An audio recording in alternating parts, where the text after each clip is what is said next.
현대사와 한국 사회를 관통하는 핵심 문제들을 소설을 통해 정면으로 다뤄온 한국 문학계 거장 조정래 작가. 1970년 소설 누명으로 데뷔. 태백산맥, 아리랑, 한강, 정글만리, 천년의 질문 등을 발표. 4년 만에 돈을 주제로 한 소설 황금종이를 발표하며 인간의 탐욕과 갈등, 이기심 등 인간의 속성을 파헤치며 성찰의 시간을 마련. 자기 스스로가 현실에 만족하고 욕심을 제어할 수 있는 그러한 노력들을 하지 않고서는 우리 인간은 영원히 우리가 추구하는, 갈망하는 행복을 얻지 못할 것입니다. 한 해를 마무리하며 조정래 작가가 바라보는 삶의 지혜와 행복으로 가는 길 집중 분석합니다. 한국 근현대사를 관통한 3대 대하소설 태백산맥, 아리랑, 한강을 집필한 조정래 작가가 4년 만에 신작 황금종이를 출간했습니다. 기존 작품과는 달리 돈에 대한 인간의 탐욕에 초점을 뒀는데요. 한 해가 저무는 길목에서 인간의 속성을 들여다보면서 우리 스스로를 돌아볼 수 있는 기회가 되지 않을까 싶습니다. 조정래 작가와 얘기를 나눠보겠습니다. 작가님 안녕하십니까? 네, 안녕하세요. 오랜만에 인사드립니다. 예. 신문의 태백산맥을 연재 시작한 때가 1983년, 40년 전입니다.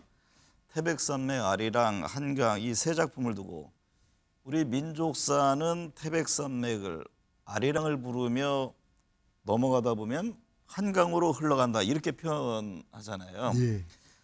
이 세 작품을 통해서 전하고자 하는 메시지가 과연 무엇일까 이게 궁금합니다. 지금 시대를 사는 젊은이들에게 이 세 작품이 어떻게 읽길 바라시는지요? 제가 태백산맥을 써서 국가보안법위원 협의로 고발당했을 때 제가 한 말이 사실을 사실이라고 말하는 진실을 쓰고자 했다. 네.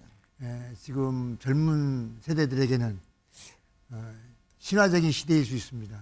겪지 않았기 때문에. 그러나 분단의 시대는 앞으로 우리 민족이 걸어가야 할 험난한 길입니다. 통일을 향해서. 그러므로 태백산맥, 아리랑, 한강에서 보여주고자 했던 사실을 사실이라고 말하는 진실, 그것을 믿어주시고 소설에 있는 그대로를 받아들이면 좋겠습니다. 네. 태백산맥을 자녀분들에게 필사를 시키셨어요. 예. 이 분량이 어마어마한데 굳이 필사를 시킨 이유가 있습니까? 작가가 그 저작권이 이 세상을 떠난 다음에 자식들이 70년 동안 향유하도록 되어 있습니다. 네. 그러면 70년 동안 혜택을 받으면서 무조건 혜택만 받으면 안 되겠죠. 그 혜택을 준 애비가 어떤 고통을 겪으면서 이 작품을 썼는가 하는 것을 최소한 알아야 된다. 네. 그래서 태백산맥을 아들 보고 쓰라고 했는데 대학 들어가면서 시작해서 졸업할 때까지 쓰라고 시한을 정해줬습니다. 네. 아들이 했고 그 한 다음에 너만 하는 게 아니고 아들이 하나밖에 없습니다. 저는 자식이. 네. 며느리도 자식이니까 장안 가면 며느리도 써야 된다. 둘 다 써서 태백산맥 문학관에 전시가 되어 있습니다. 성실히 잘 그 필사를 했나 보네요. 예, 네. 원고지도 차근차근 했습니다. 자녀에게 필사도 시키셨지만 조정래 작가께서는 컴퓨터로 작업을 안 하고 예, 지금도 이제 원고지에 이게 펜으로 예. 집필하시잖아요. 태백산맥, 아리랑, 한강 집필하실 때 하도 앉아 계셔서 뭐 위궤양을 달고 살고 또 탈장까지 됐다고 하던데요. 지금도 펜으로 쓰시는데 펜을 고집하는 특별한 이유가 있으신가요? 예, 분명한 이유가 있습니다. 컴퓨터로 쓰면 손으로 쓰는 것보다 10배에서 20배 빠를 수 있습니다. 네. 그러나 소설은 빨리 쓰는 게 목적이 아니라 잘 쓰는 게 목적입니다. 기계의 속도에 실리다 보면 문장이 소홀해지고 박진감이 약해지고 여러 가지 폐해가 생깁니다. 네. 그래서 저는 손이 아프더라도 팔이 마비가 되더라도 죽을 때까지 손으로 쓰자 하고 작정해서 지금까지 그렇게 해왔습니다. 네. 그 펜을 들고 4년 동안 집필에 몰두하셨고 장편 소설 황금종이를 출간했습니다. 기존 주제와 좀 분위기가 다릅니다. 일단 소설의 소재가 돈인데 예. 사실 조정래 작가님의 경우 태백산맥이라든가 한강 아리랑이 베스트셀러가 되면서 돈의 구애는 안 받으실 것 같은데. 그래도 작가님도 이제 가난했던 시절이 있었고 도대체 돈이 뭐길래 우리를 못 살게 굴고 세상 사람들의 눈을 멀게 하는 건가요? 이게 돈이 인간의 발명품 중에 하나 아닙니까? 네. 그런데 인간이 돈에게 교환 가치권을 부여하면서부터 그 순간부터 돈은 살아있는 신이 돼서 인간 위에 군림하기 시작했고 인간은 그 돈을 추정하다 보니까 노예가 되어버렸습니다. 네. 이 돈은 필요에 의한 수단일 뿐인데 그거에 매달려 가지고 인간성을 마멸하고 사회 범죄를 야기하고 왜 사는지는 모르는 인간 마성을 발휘하는 그런 식이 된 것은 우리 자본주의가 승행할수록 돈에 대한 집착이 강해지는데 비극이죠. 그 비극을 어떻게 좀 해소하면서 인간답게 사는 길이 있을 것이다. 그걸 추구하고자 했던 것이 이번 소설입니다. 네.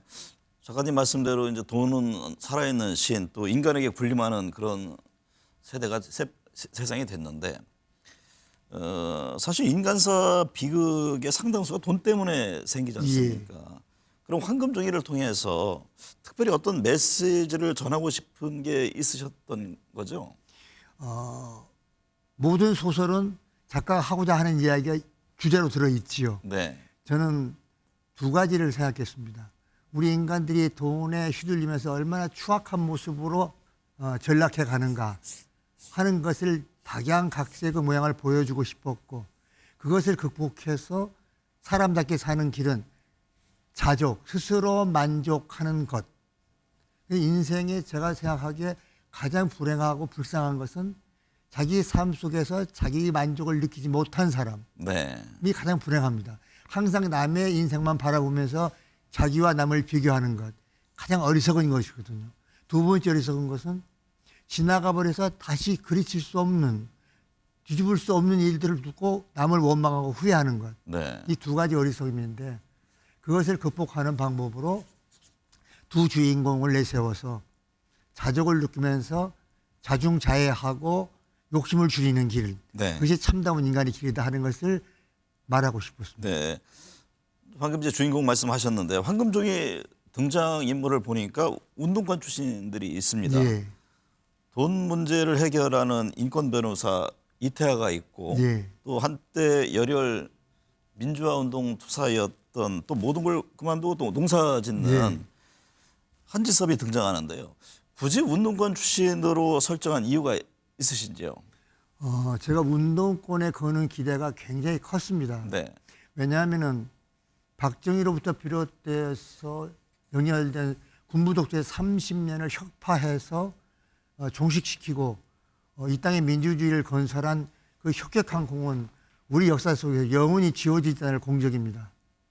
근데 그들이 그러한 순수와 열정과 희생정신을 가지고 뭉쳐서 정치구를 만든다면 이 나라는 분명히 달라지겠구나 하고 기대했는데 그들이 그렇지 못하고 기존 정치 정당으로 편입되면서 네. 흡입되면서 그 정당의 모습을 닮아가고 와해되고 기득권 세력이 되어버렸습니다. 굉장히 많이 실망했고 그 순수와 아름다운 열정을 간직한 몇몇 사람이 있습니다. 지금도. 네. 그들을 모델로 삼아서 이번 소설을 구제하자.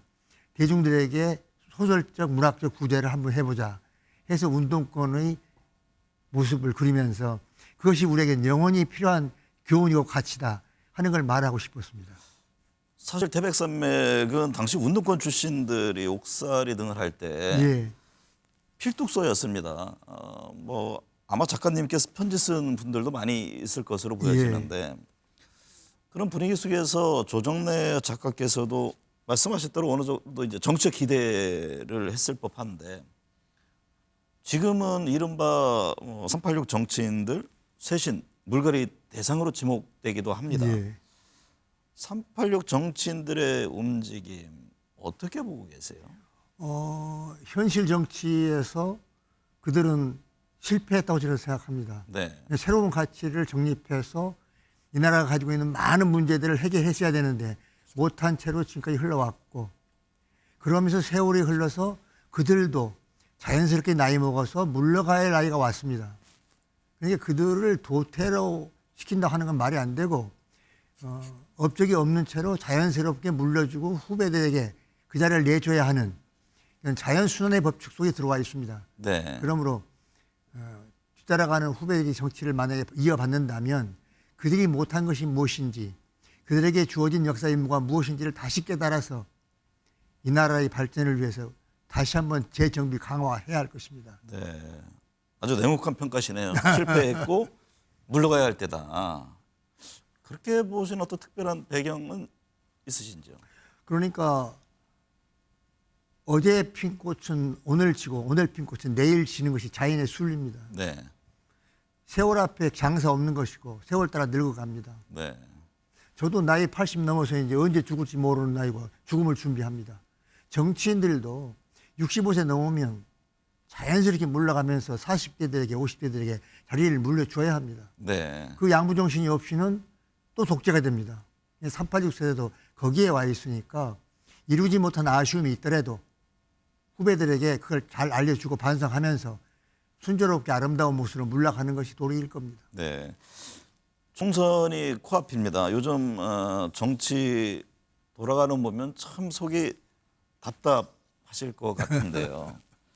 사실 정치의 본령인 대화야 타협은 사라지고 지금 뭐 정적주의기 갈등, 조롱 이게 난무하지 않습니까? 저는 한국 정치를 보면서 우리가 군부 독재 30년을 겪었는데 민주화를 세워서 고작 이거밖에 안 되는가 하는 탄식을 하고 있습니다. 정치라고 하는 것은 타협입니다. 타협이 나쁜 게 아니지요. 서로 한 발씩 양보해서 국가를 위한 국민을 위한 정치를 해야 되는 시인데 지금 대한민국 정치는 사당 조직에 의해서 두 당이 서로 자기들이 이권을 위해서 쌈박질만 해온 정치입니다. 이래갖고는 안 되겠죠. 네. 긴 호흡의 소설을 쓰다 보면 계속 나와 주변을 이렇게 돌아보게 될 것 같습니다. 예. 이번 황금종이를 쓰시면서는 어떠셨나요? 어떤 깨달음을 얻으셨습니까? 종교의 생활이 깨달음을 찾아가고 자기 발견의 길이라면 문학도 또 다른 종교의 길과 마찬가지 아니겠습니까? 작가는 작품을 쓸 때마다 새로운 것을 대중들과 함께 깨달으려고 하고 대중들과 함께 토론하고 싶어 하고 작가가 바라는 바가 대중들, 독자들의 영혼 속에서 갈무리 뒤에서 새로운 세상을 바라보게 하는 눈을 갖게 하고 싶어 합니다. 네. 저는 이번에 돈의 노예가 되지 말고 돈의 주인이 되고 그것이 당신 삶의 주인이 될 수 있는 길이라는 이야기를 하고 싶었습니다. 네. 그래서 작가님 개인적으로도 작가로서의 첫 마음을 잃지 않기 위해서 많은 노력을 하신다고 들었습니다. 저는 저에게 독자들이 선생님 재능은 얼마라고 생각하십니까? 하고 물을 때 아주 솔직하게 말합니다. 나의 재능은 40%밖에 안 되는 것 같다. 나머지 모자라는 것은 노력으로 채웠다. 네. 그래서 저는 그 모자란 60%를 채우기 위해서 단 하루도 흐트러진 생활을 한 적이 없습니다. 똑같은 시간에 일어나고 똑같은 시간에 자고 글 쓰고 그래서 작가로서 센티멘탈이 없는데 집사람이 어느 기자가 물었습니다. 조 선생님 어떤 사람입니까? 어떤 작가입니까? 하니까 100년에 한 번 태어날까 말까 한 작가다. 그때 멍을 쳐다봐요. 네. 남편 칭찬하는 줄 알고 그게 아니고 무치하기로 그랬어요. 네. 소설 황금종이는 말씀하셨듯이 이제 돈에 대한 인간의 속성을 얘기하고 있습니다. 주머니를 더 채우고 싶은 것이 인간의 본성인데 권력도 마찬가지인 것 같습니다. 막강한 권력을 갖고 싶은 욕망에서인지 뭐 정치권 늘 갈등하고 대립합니다. 특히 최근에 이제 정치권 방금 말씀하셨듯이 대화 타협은 없고 상대를 뭐 제거 대상으로 보는 듯 하거든요. 작가님이 기대하는 정치인의 모습은 어떤 겁니까? 우리가 정치인에게 막강한 권력을 주고 대의정치를 시키고 그 정치인들이 만든 법에 의하여 행정부는 국민을 위해서 국민의 세금을 가지고 잘 나라를 관리하고 국민을 행복하게 만들어 달라 하는 것이 요구고 그들의 지상 과제인데 제가 보기에 민주화 이후의 30년 세월 동안에 그게 전혀 이루어지지 않았습니다. 명백한 네. 증거가 있습니다. 우리는 OECD 국가 중에 하나인데 OECD에서 해마다 회원 국가들의 객관적 평가를 내립니다. 네. 22년 전부터 한국이라는 나라는 자살률 1위, 노인 빈곤율 1위, 이혼율 1위, 국민 삶의 만족도 꼴찌, 출산율 꼴찌, 이 5가지만 봐도 한국이라는 나라는 사람이 살 수 없는 지옥이라는 생각이 듭니다. 네. 그러면서 선진국이라고 합니다. 이것이 시작된 지 20년이 됐는데 그동안에 20년 정치 동안 이걸 개선해야 되는데 하나도 개선된 것이 없이 출산율 하나만 보더라도 그때 1.58명이었던 것이 지금 자꾸 해마다 줄어들어서 지금 0.6명까지 내려가 있습니다. 네. 이렇게 급속도로 결혼 늦게, 결혼에 애 안 낳아 이리 가버리면 민족 자멸의 시대가 올 것입니다. 네. 50년 후에는 이미 예고되고 있습니다. 소련이 전쟁도 하지 않는데 스스로 몰락했듯이 우리도 이렇게 되면 우리 민족이 자멸 시대에 도래해봅니다. 이런 문제는 국민이 세금을 냈으면 20년 동안에 정치가 해결하도록 노력했어야죠. 네. 이 직무유기에 대한 벌을 받게 될 것입니다. 말이 안 됩니다. 네. 앞으로 정치는 제발 이런 것부터 해결하는 민생을 중심으로 하는 정치를 해주기를 간절히 바랍니다. 특히 이제 출산율 이런 문제는 사실 거의 재앙 수준이라는 지적들을 많이 하지 않습니까? 그걸 정치권이라든가 정부에서 좀 더 적극적인 노력을 기울여야 된다. 했어야 이런 됩니다. 프랑스는 뭐 30년 전, 40년 전에 네. 프랑스 국가 소멸의 위기를 예감하고 대대적인 획기적인 방법을 강구해 완전히 회복했습니다. 네. 우리도 그런 식으로 하면 됩니다. 애들 낳으면 국가가 무조건 책임져 학교 무료로 보내야 되고 네. 누가 다 책임져 줘야 되고 애를 많이 낳을수록 많은 혜택을 주고 그럼 누가 애 안 낳겠습니까? 조정래 작가님도 산전수전 다 겪으셨잖아요. 소설을 쓰면서 검열받고 협박받고 수사도 받고 그런 험난한 시련을 겪었고 지금 뭐 건강도 상해서 고생하신 바 있는데요. 그런 세월 다 지나가면서 세상을 살아가는 삶의 지혜, 통찰력을 얻으셨을 것 같은데요. 우리가 살면서 발휘해야 할 삶의 지혜라고 해야 할까요? 행복하게 산다는 건 뭡니까? 행복은 수없는 철학자와 종교 지도자들이 말해왔습니다. 욕심을 줄이는 것이다.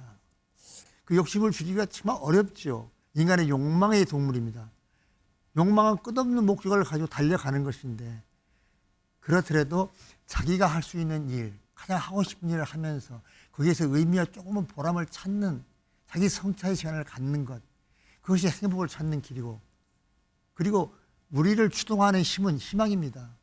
절망스럽더라도 조금씩 희망을 만들어가면서 살면 또 인생은 살만한 거 아니겠습니까? 네. 오늘이 한 해 마지막 날입니다.